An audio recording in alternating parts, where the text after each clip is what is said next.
Ferreira. Olá, tudo bem? Tudo bem, e você? Doutora, tudo bem? Bem, e você? Né? Por gentileza. Obrigada. Né? Hoje nós vamos tratar de um assunto, né, que nós tratamos aí, parece que é síndrome do pânico, né? Hoje é um assunto que refere a susto, né? Isso. E qual isso é mesmo. um susto? Qual é o nome mesmo Desse do problema, susto, né? É? Foi muito bom. Primeiro, boa tarde a todos.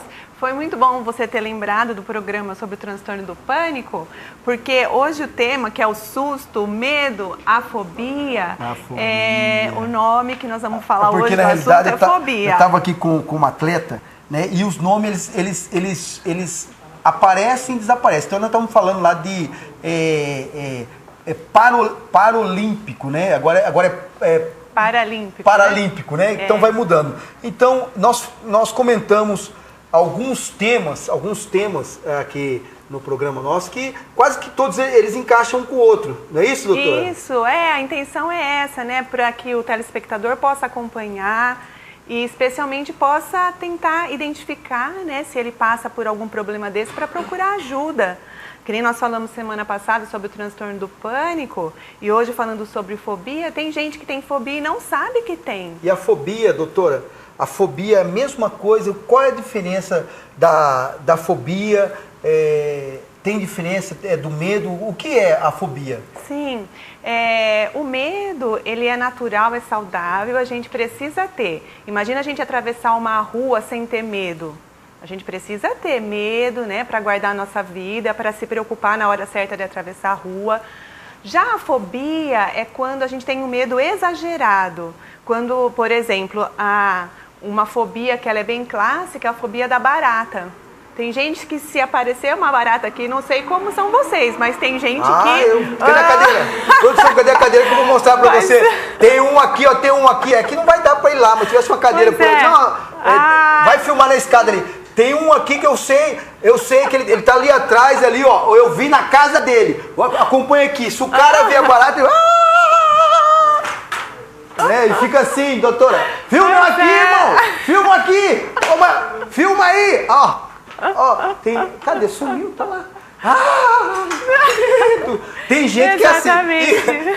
Olha, se correr uma barata aqui, a casa cai. Olha, barata... Eu acho que não vai ficar poucos câmeras dentro aqui, vai ficar.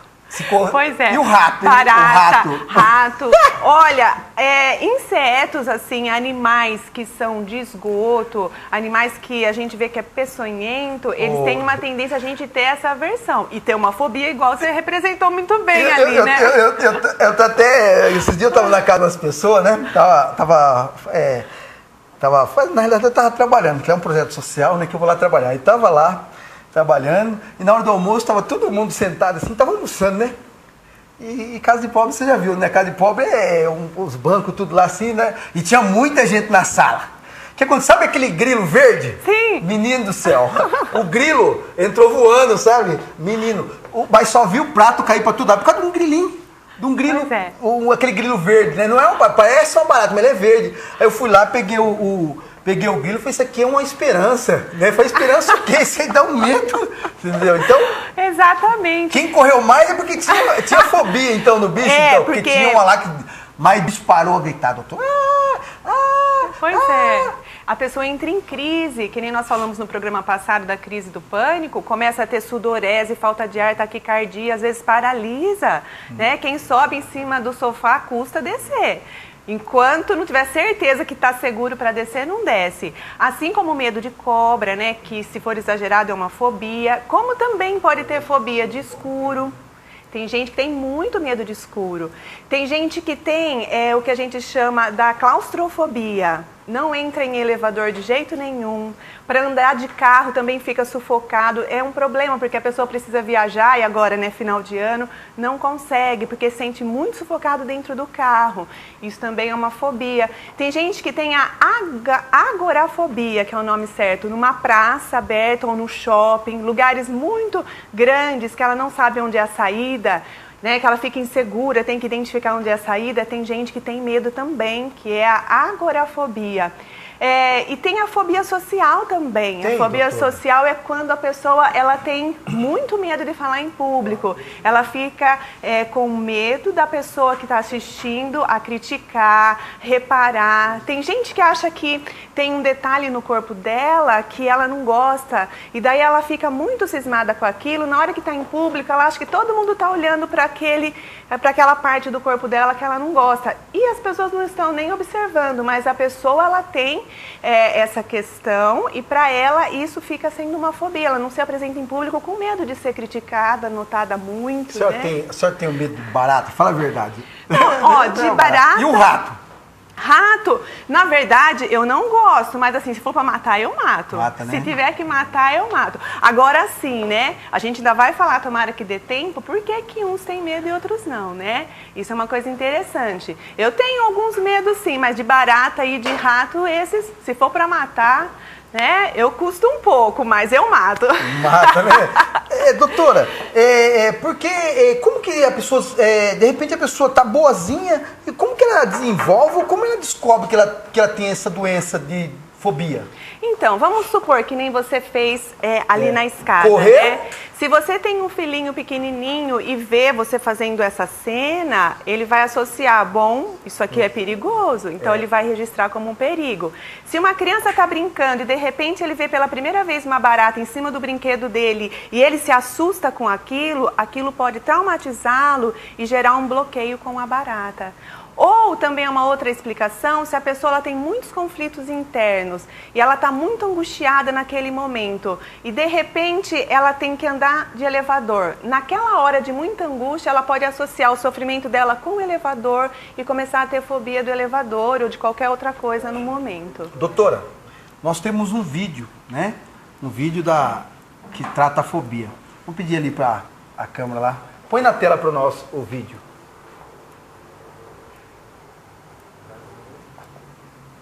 Plateia pode ser muito estressante. Mesmo para alguém já experiente, é difícil não se sentir ansioso. Mas em alguns casos, essa ansiedade atinge com frequência níveis quase insuportáveis.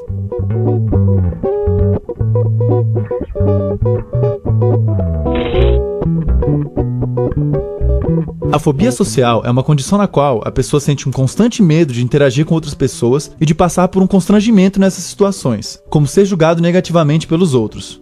Embora muita gente ficaria nervosa com a possibilidade de fazer um discurso público, por exemplo, pessoas com fobia social podem sentir um medo muito intenso não só de situações assim, mas também de situações sociais mais cotidianas, como encontrar com alguém conhecido ou praticar um esporte na frente de outras pessoas.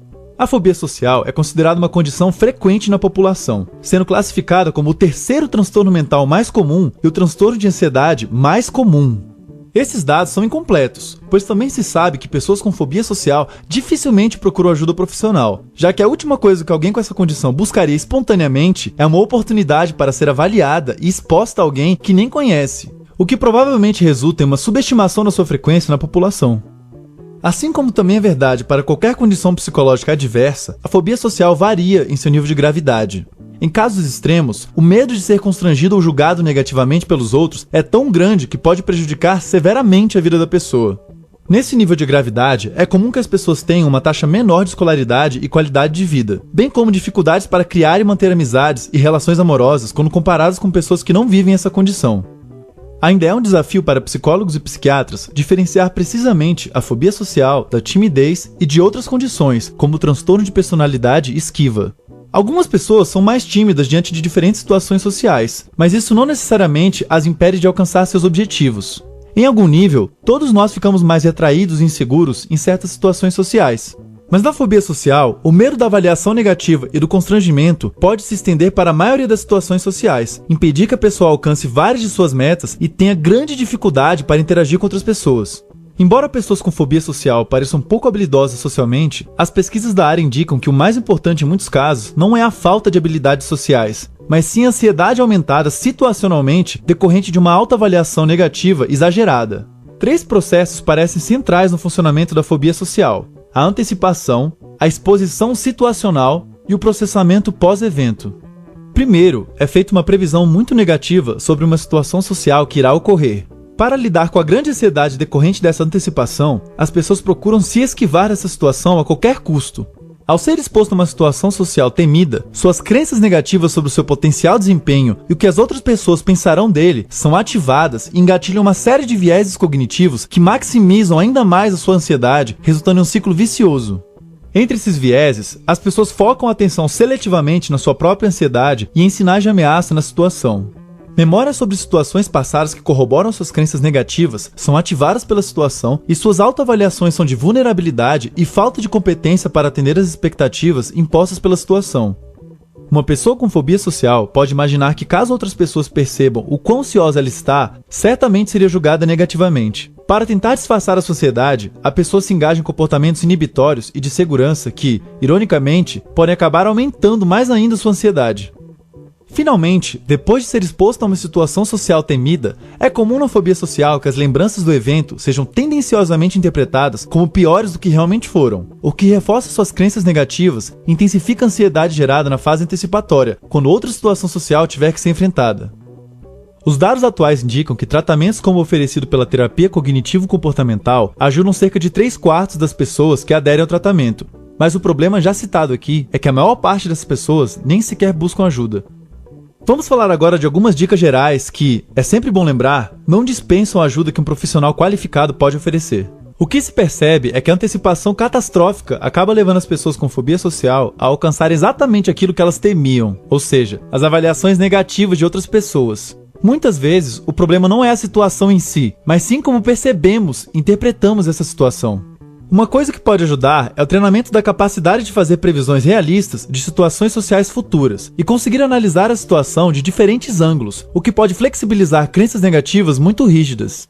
Outra coisa que pode ajudar é a exposição gradativa às situações sociais que geram ansiedade. Em casos muito graves, essa exposição precisa ser bem gradativa e planejada, variando de caso para caso a maneira como essa exposição deverá ocorrer.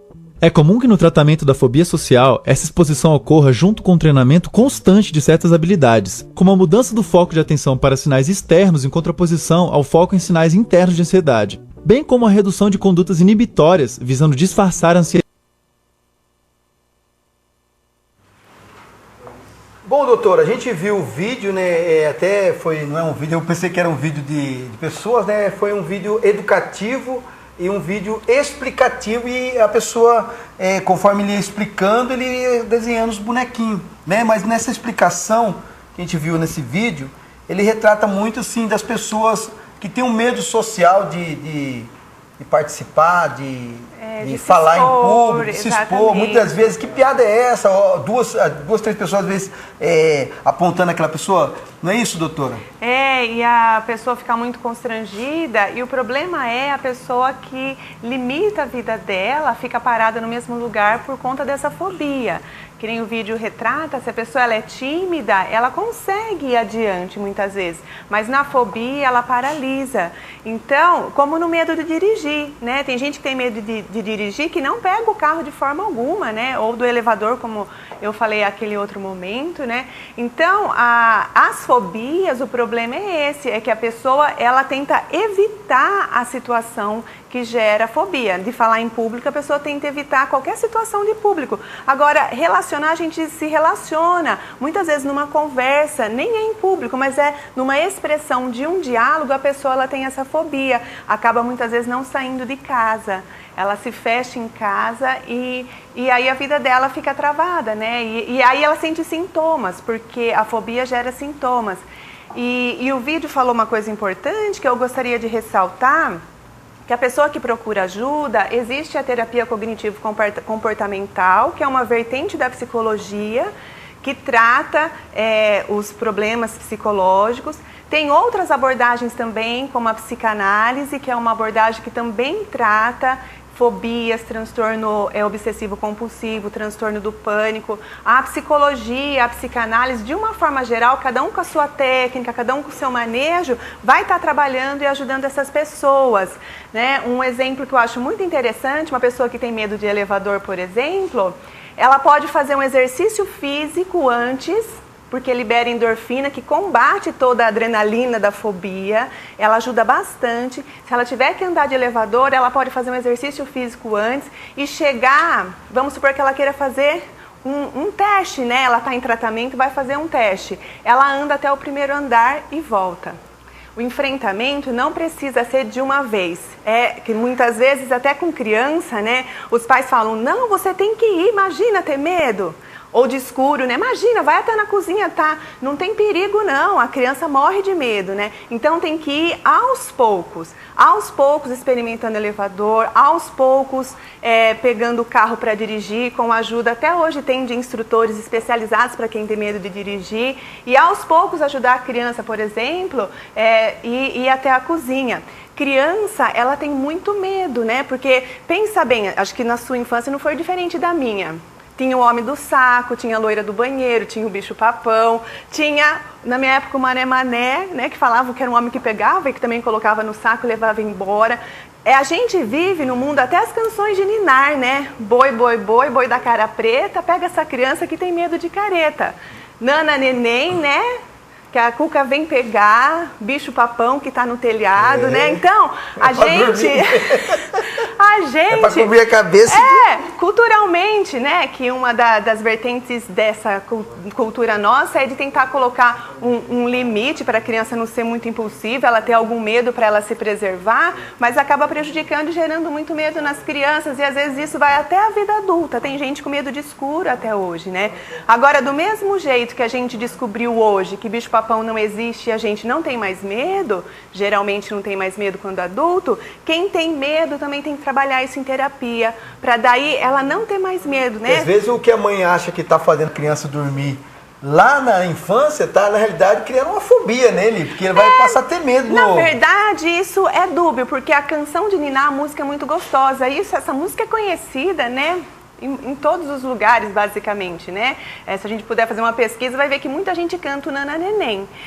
O embalo, a voz da mãe é uma delícia, mas assim, tem a história do medo no meio, né? Então a gente tem que tomar cuidado, que nem falar pra criança, né? O bicho vem te pegar, né? Ou o homem do saco vem te pegar, isso é perigoso. Cobra a cabeça, ela vai dormir, senão a mula de 7 cabeças vai vir aqui. Então, e aí acha que a criança obedeceu, os pais ficam tranquilos, mas ela fica super preocupada, ela morre de medo.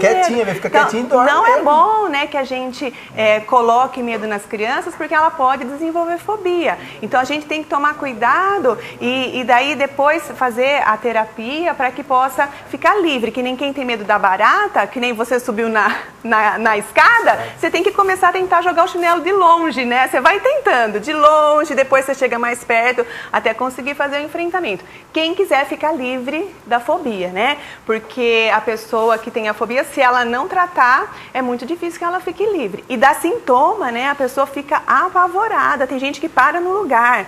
Tem gente que tem medo, por exemplo, de lagarto, acha que vai abrir a porta de casa, vai ter um lagarto enorme na sala de cozinha, na sala da casa dela. Porque a fantasia dela fica em cima daquela situação, fazendo com que ela morra de medo de ir para casa, por exemplo. Então é muito sério, inibe muito, limita muito a vida da pessoa, né? Então a gente tem que cuidar para eliminar esses sintomas e a pessoa conseguir ter uma vida feliz, né? Na realidade, doutora, uns estudou lá na faculdade e outros estudam de estudar de pensar. E a gente sabe que a mente humana, o cérebro, né, humano, ele guarda as coisas do arco da velha, como diz assim. Tirou lá do baú, ele tirou isso aí lá do baú, né? Essa daí ele tirou lá do baú. Então, a mente da gente, hoje, às vezes eu faço alguma brincadeira aqui que eu lembro, tudo que eu preciso, a hora que eu começo a pensar, meu cérebro já entrega para mim o que está guardado. Ó, tá aqui e tal, eu vou e faço a brincadeira. Então, as coisas também, talvez... que dá fobia, que dá um medo e tal, fica também guardadinho no cérebro lá. Tudo. E a hora que você vai passar por uma situação, ele faz você ter mais medo de que você lembra daquele problema que você teve lá atrás. Perfeito, perfeito. Do mesmo jeito que a gente lembra das coisas boas, quando a gente ouve uma música que foi de uma época da vida da gente muito feliz, a gente fica contente, ou um cheiro que a gente sente, e aí a gente lembra daquela época. Quando a gente tem a fobia também, a gente lembra daquela cena e tenta evitar os lugares onde tem aquela situação. Uma pessoa, por exemplo, uma coisa importante para quem tem medo de dirigir. Às vezes a pessoa tem medo de dirigir e não entende. Às vezes ela teve uma crise de pânico dentro do carro dirigindo. Aí ela começa a evitar andar de carro porque ela teve uma crise de pânico dentro do carro. Estava com um transtorno de pânico, teve a crise, aí começa a evitar. Porque nas fobias, no pânico, a tendência é de evitar tudo onde tem a crise. Então, uma pessoa que ela tem várias fobias, ela vai ter a vida muito limitada. E a gente, quando tem uma fobia, só de pensar, deixa de ir no lugar por imaginar que lá vai ter, né, aquele objeto que gera fobia. Então, mais uma vez eu falo, né, eu acho muito importante que a gente possa cuidar, procurar ajuda e cuidar das nossas crianças, porque tudo que acontece na infância marca muito a gente. Todos os traumas, tudo aquilo que a gente fala, às vezes sem pensar, a criança ela vai captar. Especialmente o medo, né, do escuro, medo de alguém ver que pode provocar algo nelas. Elas têm uma fantasia, né, elas sentem muito aflitas, então a gente tem que cuidar, né, da nossa vida e das nossas crianças. Doutora, mais uma vez, você vem surpreender a gente com as teorias, né, que você aplica aqui, que eu acho que é muito importante para muita gente. E alguém que quiser ir no consultório, o consultório você fica onde? Meu consultório, ele fica na rua José de Alencar, número 373. Quem desejar entrar em contato, né, obrigada até pela oportunidade, é o 3407-0959 ou no 99746-1390. Estou à disposição. É importante a gente estar passando, porque às vezes tem muitas pessoas nos vendo, nos ouvindo, e que pode estar passando por esta fobia, ou síndrome do pânico, ou medo, que seja, e ele pode procurar a doutora. Novamente, né, eu quero parabenizar novamente, viu, mais uma vez. Obrigada. Aí olhando lá para aquela câmera lá, você pode fazer... Vamos chamar os comerciais? É isso mesmo. Isso, vamos lá, os comerciais. Vamos lá, os comerciais. Plim, plim. É assim, ô, produção?